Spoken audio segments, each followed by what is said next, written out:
Hello and welcome to episode 27 of the Forward Progress Football Podcast. I'm your host, Zach Party, and today we're wrapping up the AFC South with the Tennessee Titans. So, let's get on into it.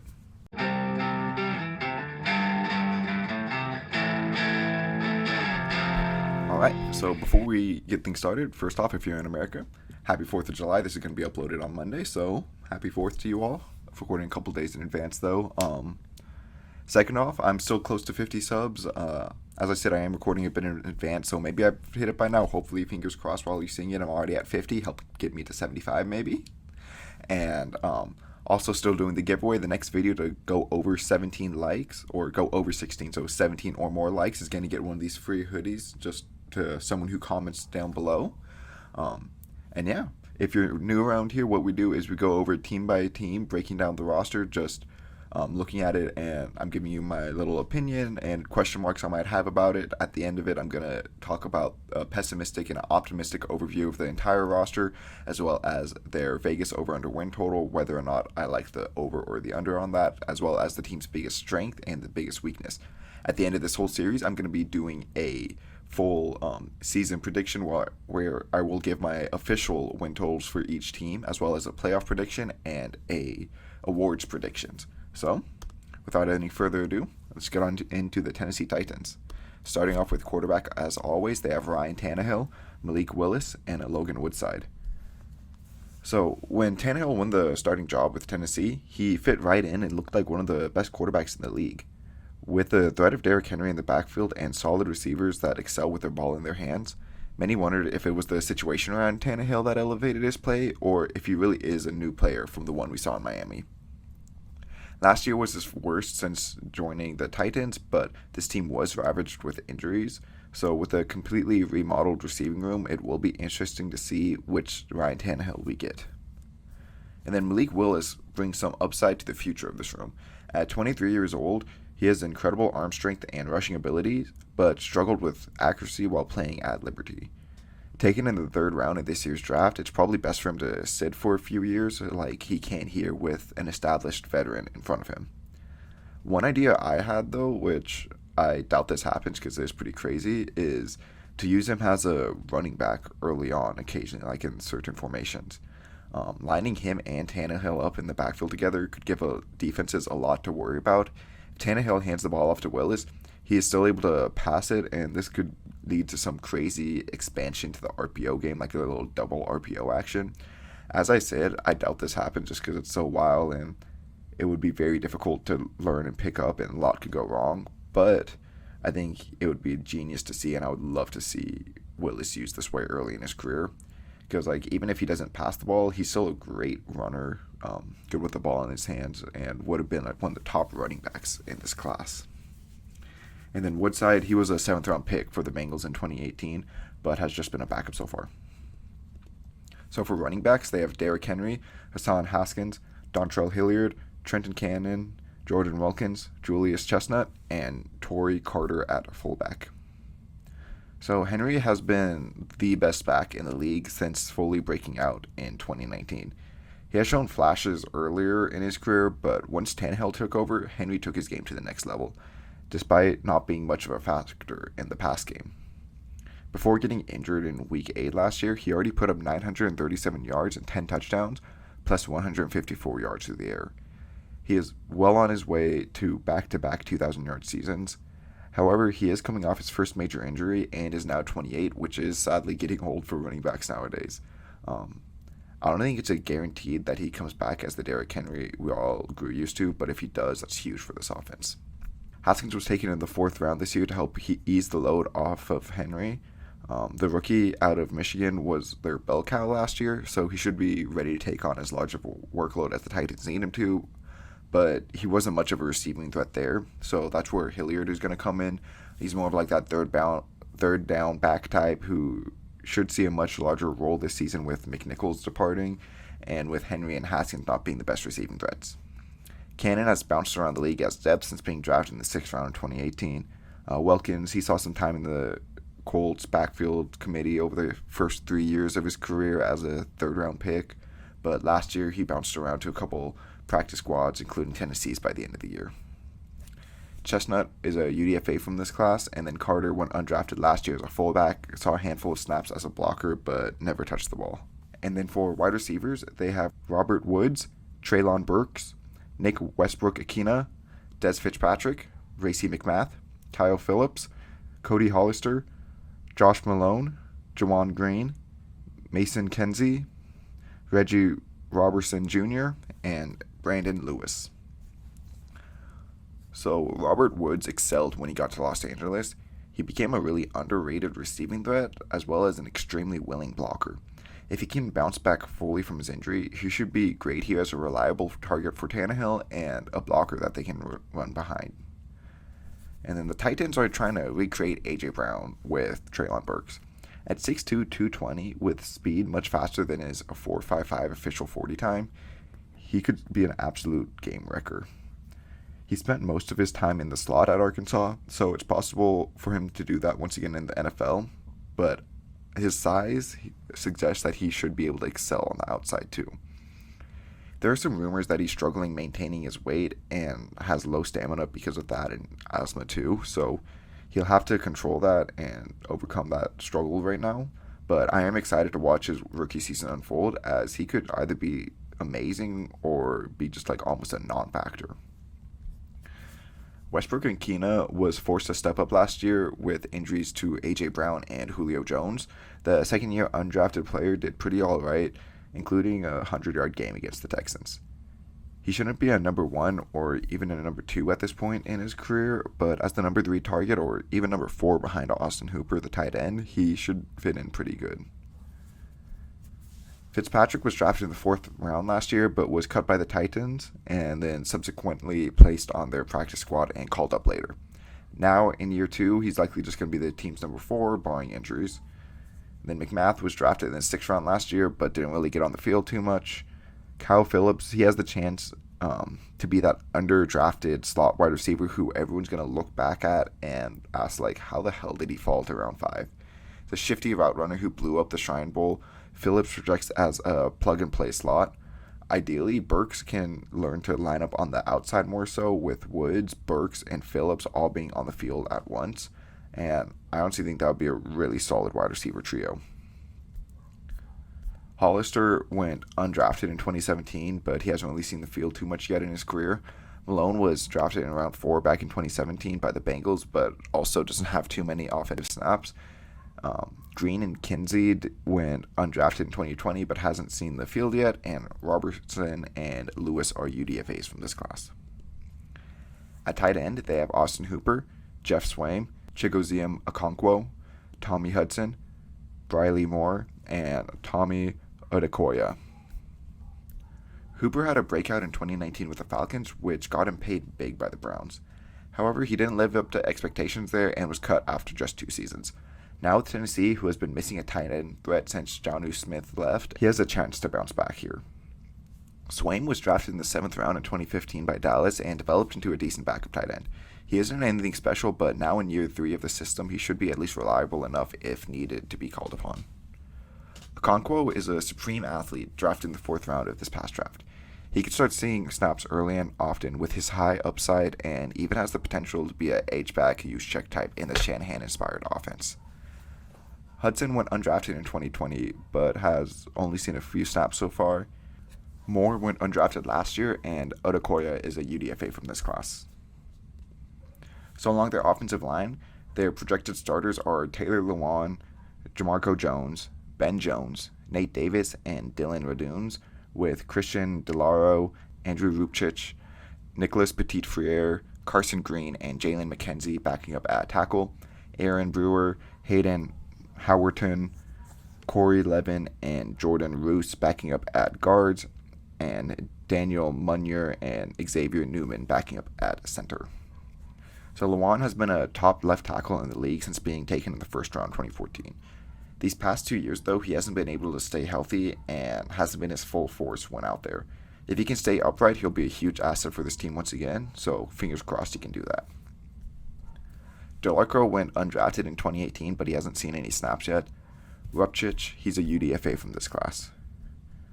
Left guard is the biggest question mark on this offensive line right now. I wouldn't be surprised if one of second-year player Dylan Raduns or Nicholas Petit-Frere kicked inside while the other remained at tackle, but as of right now, it's Jamarcos Jones' projected job to win. Jones has been a backup lineman for the Seahawks since being drafted in the 5th round in 2018, taking snaps at every position other than center, but never being a full-time starter. He's got a wide open door here to be more than that, but he's definitely got a lot to prove. Brewer started many games at either guard spot last year when there were injuries, but didn't perform exceptionally well, which is why this team sought to upgrade upon him this offseason. Then Howerton is a UDFA from this class. Jones has been a rock for this offensive line since being here in 2016. He's constantly amongst the best centers as both a pass and a run blocker, and just got extended this offseason. It's also good for a team to have a long-term veteran at center, as it helps with consistency, and they call it protections and keeps this whole offensive line together. Munier went undrafted in 2015, but has been a backup his whole career with only 98 snaps. And then Newman is an undrafted free agent from this class. Davis was picked in the 3rd round in 2019 and has started since then. He struggled a bit with injuries, but has been solid, average to above average starting level guard when on the field. Levin was picked in the 6th round in 2017, but hasn't seen too many snaps yet. And Roos went undrafted in 2017, but hasn't seen any snaps since his rookie season in Seattle. Raduns was drafted in the 2nd round last year and saw some playing time at guard and even a start at left tackle. He didn't look the greatest as a rookie, but he was dealing with a steep jump in play from North Dakota State. Hopefully he can look much better in year 2. Petit-Frere is a versatile rookie drafted in the 4th round this year. He showed some high-end flashes at Ohio State, but also got beat pretty badly by future NFL players. He does have a chance to start here, though, either here at right tackle or over at left guard. And then Green went undrafted last year, and McKenzie is a UDFA from this class. So along their interior defensive line, they have Jeffrey Simmons, Denico Autry, Tyir Tart, DeMarcus Walker, Naquan Jones, Laryl Murchison, Deshaun Hand, Kevin Strong, Jaden Peavy, and Sam Okuoyenonu. Simmons is a monster defensive tackle and could be the best interior rusher in the league not named Aaron Donald. Last year, Simmons totaled 62 pressures and 11 sacks up the middle and is also a force against the run. He should be an all-pro caliber player for years to come. Autry seems to be getting better each year, with last year, his first in Tennessee, being his best, with 61 pressures and 11 sacks. He is able to rush the passer from the inside and outside and helps make this one of the more formidable interior duos. Tart is more of a run-stuffing nose tackle who went undrafted in 2020. He is a bit undersized for the role, but did improve last year, so let's see if he can stay on that upward trajectory in year 3. Walker will play a similar role to Autry as a defensive lineman who can line up anywhere.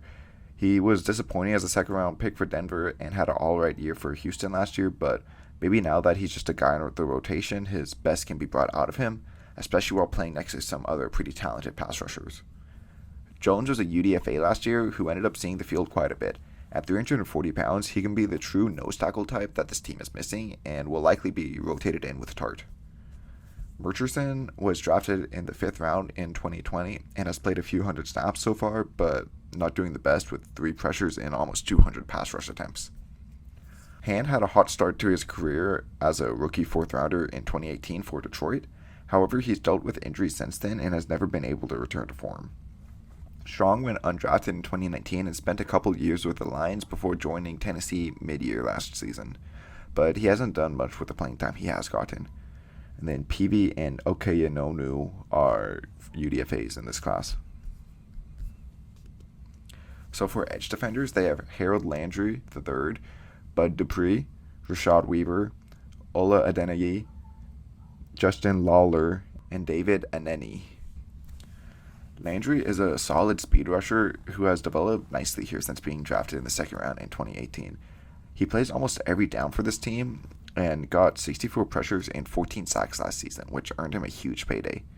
While he may not be a true number 1 pass rusher who can just line up and win, he is used excellently here and is a great complement to the pieces around him, which allow him to thrive, and with Simmons here being the true number 1, he can be that nice complementary number 2. Dupree has never lived up to the billing of a first-round pick in Pittsburgh outside of an impressive 2019 campaign. Nonetheless, he still got paid big money by Tennessee to help bolster this pass rush. He struggled with injuries for the second year in a row now, and when he has been out there, he hasn't been the most impactful, but there is something about him that when he is playing, the rest of the team just seems to do better. Weaver was drafted in the 4th round last year, but missed much of the year with injuries, which also plagued him in college. If he can stay healthy, he should bring a power element to this edge group and an edge setter on the run, but injuries have already seemed to be inevitable for him. Adeniji is a rotational pass rushing specialist who went undrafted in 2018. He saw his most snaps last year and played pretty well in the rotation, finishing with 14 pressures and 3 sacks. Lawler was taken in the 7th round in 2018 by the Rams, but hardly saw the field for them, and Adeniji is a UDFA from this class. So, for linebackers, they have David Long Jr., Zach Cunningham, Monty Rice, Chance Campbell, Dylan Cole, Joe Jones, and Jack Gibbons. Long was drafted in the 6th round in 2019 and has developed into a good cover linebacker for this team. He was able to replace Jayon Brown and Rashaan Evans, who many thought would be the long-term starter here, and if he continues to grow again this year, he should be one of the better linebackers in the league. Cunningham has been a great run-stuffing and more traditional type of linebacker since being taken in the 2nd round of the 2017 draft by Houston. He was given a huge contract extension by the Texans, only to be traded shortly thereafter. Now on the Titans, he's still a great run defender, but he does give up too much space for passes and bites pretty heavily on that play action. Ideally for the Titans, though, Rice can keep growing and be the starter next to long term. Rice was taken in the 3rd round last year out of Georgia, where he was one of the nation's best linebackers. He's extremely fast and good in coverage while still being 235 pounds, which should be good enough to be great against the run. Let's see if he can develop into a great linebacker here in year 2, because I have pretty high hopes for him. Campbell was taken in the 6th round out of Ole Miss this year. Cole went undrafted in 2017, but has seen his playing time drop each year since his rookie season. Jones went undrafted in 2017, but has hardly played yet, and Gibbons is a UDFA from this class. So at cornerbacks, they have Kristen Fulton, Caleb Farley, Elijah Molden, Roger McCreary, Chris Jackson, Buster Screen, Greg Mabin, Shaheem Carter, Chris Williamson, Trey Swilling, Trey Avery, and Kenneth George Jr. Fulton looked good in year 2 in the league last year, but did miss some time mid-season with injuries. Hopefully the former 2nd round pick can stay healthy this year, and if he and the other young players in the secondary can scratch their upside, this could be a really great unit. Farley's biggest question mark coming out was his injuries, and they showed up big last season. If he can stay on the field, he could be this team's cornerback 1 and a top 5 corner in the league. He has the size, speed, and ball skills to be elite at this position and should receive good coaching here in Tennessee, so just fingers crossed he can stay on the field. Molden was the 3rd round pick last year and won the starting slot role right away. He looked good at a position that can be hard to learn for some players, and if he can keep this up, he should be a quality starter for the team for a long time. McCreary was a great cornerback for Auburn last year, which got him drafted in the 2nd round by the Titans. However, he has the shortest arms in the league at corner, and they're below 29 inches, and it's not like he makes up for it with his 4.5 speed. He was able to dominate in the SEC despite his physical limitations in college, but the athletes here are going to be much better in the NFL, so it might be a steep learning curve for him. Jackson was drafted in the 7th round in 2020 and had to start last year due to all the injuries. He had a couple bad games, but overall looked fine, which is a pretty good option for depth. Screen has been a solid slot corner for years in the NFL since being drafted in the 5th round back in 2011. While never being anything crazy, he's able to provide stability in the nickel in case Molden gets hurt. Mabin went undrafted in 2017 and played a bit last year for Tennessee with all the injuries, but returned to the bench after a couple of weeks. Carter went undrafted in 2020 but hasn't played yet. Williamson was drafted in the 7th round of 2020 and played a bit for Atlanta last year, but didn't fare too well. And Swilling, Avery, and George Jr. are all UDFAs. So at safeties, they have Kevin Byard, Amani Hooker, AJ Moore, Theo Jackson, Rodney Clemens, and Michael Griffin. Byard has been the league's best cover safety over the past couple of years. His play last year especially helped keep this team together, as having him take everything away over top made the backup corner job so much easier. Typically, when a team's corners get hit this hard, the play of the safety naturally dips due to him having to cover so much more, but Byard had his highest graded year according to PFF and was a first team All Pro for the second time in his career. Hooker dealt with some injuries early on in the season, but when he got back, he played phenomenally as well. At only 24, he should still be hitting his prime and could have a true breakout year this year. Him and Byard could easily take the crown of best safety duo from Hyde and Poyer this year. Moore went undrafted in 2018 and has been a rotational safety for Houston these past few years, but wasn't really that good there. Jackson is a sixth-round pick out of Tennessee. Clemens went undrafted in 2020 but hasn't seen the field yet, and Griffin is a UDFA from this class. So for special teams, they have Randy Bullock and Caleb Shudak competing at kicker, Brett Kern and Ryan Stonehouse competing at punter, and Morgan Cox as their long snapper. Bullock has been a fine kicker throughout his career, hitting 84% of his field goals last season and 93% of his extra points, but they did bring in the undrafted free agent Shudak to compete with him. Kern has been one of the best punters in the league with the Titans, earning first-team All-Pro honors in 2019.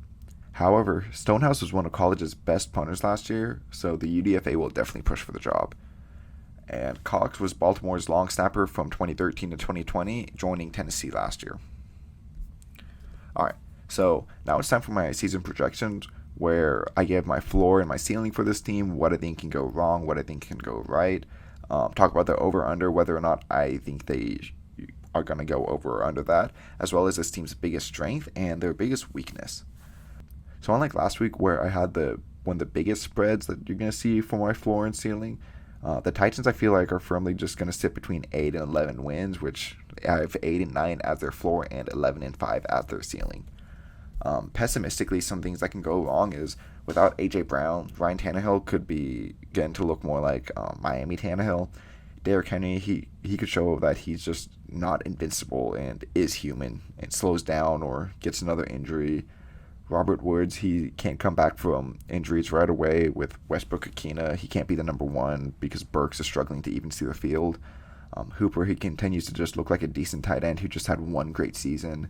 This whole line is fine at best, with pretty bad holes at left guard and right tackle, and no true strengths outside of Luan.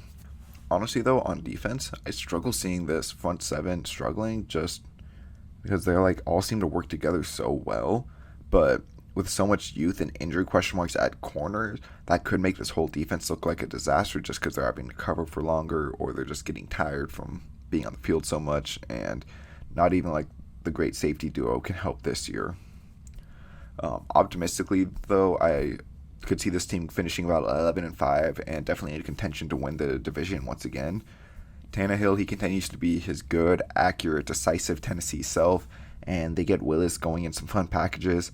King Henry returns to his throne with 2,000 yards again. Woods comes back healthy, and together with Burks, Westbrook-Ikhine, and Kyle Phillips, this receiving group is pretty solid overall. Hooper, he returns to his 2019 self with a solid veteran quarterback. This offensive line works itself out and keeps paving holes for Henry and is giving Tannehill just enough time to hit all of his targets. This front seven is absolutely elite, just nasty, with Simmons playing at all-pro level and everyone else around him as great complementary pieces. Monty Rice, he takes that step up that I was talking about and is able to see the field more, and him and Long just make a killer duo. These cornerbacks stay healthy all year, and we start to see just how good this young trio could be, as I truly believe that combined with Byard and Hooker, they could be the best in the league. So their over-under is set in 9.5 wins, which I think they could realistically hit. They should win 4 out of their 6 divisional games, I would guess. Maybe losing one to Jacksonville or Houston and taking one from the Colts.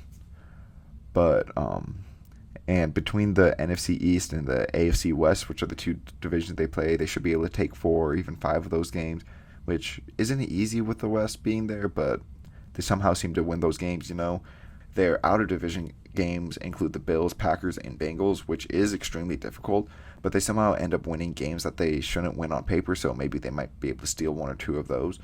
So I think 10 and 11 is definitely very realistic for them, but Yeah, we will see that. Um, so that brings me to what I think is this team's biggest strength, though. Um, their head coach, Mike Vrabel. So the fact that they were the 1 seed last year in the AFC with all the injuries to their wide receivers, running backs, offensive line, edge rushers, cornerbacks, list goes on. Just crazy, man. They set the records for most active players in one season, and they were by record the best team in the conference. Vrabel should keep this team as perennial playoff contenders for a as long as he's with the team. Their offense, though, does have a chance to hold them back, but I could see how it all works, so that's why I just put offensive uncertainty as their biggest weakness. I feel like every year we're kind of waiting for Tannehill to regress to his old form, and he did a bit last year when everything was falling apart around him, but hopefully things will be more stable this year, and I feel like that's kind of unfair to judge him just off of last season.